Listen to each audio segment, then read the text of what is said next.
Sveiki, su jumis Arnoldas iš Kayak Shop ir apžvelgsime šiandieną Baidarę, aktyviam laisvalaikiui, turistinę vienvietę Baidarę, Molake 11,5. Jinai yra su vairo sistema, jos ilgis yra 3,55 cm, plotis yra 63 cm ir aukštis yra 36 cm.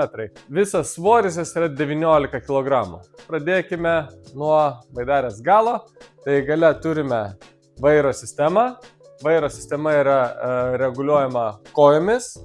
Turime specialią elastinę juostą prikabinti vairui, kad transportuojant jisai neplevesuotų, nenukristų ir panašiai. Turime nešimo rankeną. Turime hermetišką liuką susidėti daiktams.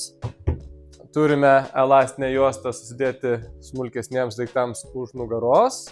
Turime vairo pakelimo ir nuleidimo sistemą. Turime reguliuojamą nugaros atlašą, tai reguliuojamas galima stumti į galą arba į priekį, kad jums būtų patogiau.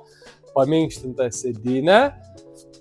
Viduje Baidarės turime kojų atramas, reguliuojamo ilgio taip pat ir suintegruota vairavimo sistema. Tai spaudžiate dešinę koją, sukate į dešinę, spaudžiate kairę koją, sukate į kairę. Priekyje po ranka turime elastinę juostą ir pačiam priekyje turime dar vieną integruotą nešimo rankeną. Baidarės dugne, galim pasižiūrėti Baidarės dugną. Matome, dugnas yra V formos. Tai yra nedidelis išlinkimas per patį Baidarės vidurį. Jisai padeda palaikyti kryptį ir dabar pabandysime į Baidarę įlipti. Aš esu 1,90 m.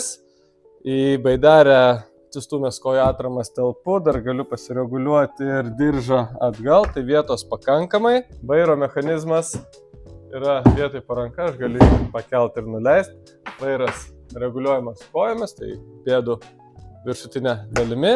Elastinės juostos yra po ranka, visus daiktus galima ramiai pasiekti. Taip pat galima pasiekti ir liuką, gale esančius daiktus ir ant elastinės juostos už nugaros. Tiek šiandieną ir susitiksime kitose video.